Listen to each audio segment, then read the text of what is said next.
Carnal is a 1982 movie directed by Marilu Diaz-Abaya na pinagbibidahan nila Philip Salvador bilang si Narsing and ni Cecil Castillo bilang si Puring.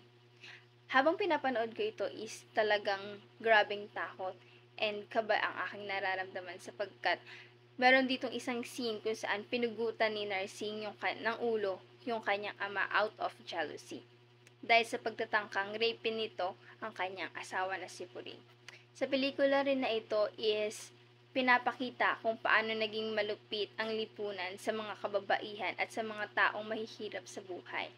Pinapakita rin dito ang kawalang karapatan ng mga kababaihan na gawin ang kanilang mga kagustuhan at ang tanging sinusunod na lamang is yung kanilang mga asawa at ang kanilang mga ama. So, panoorin ninyo and matakot kayo.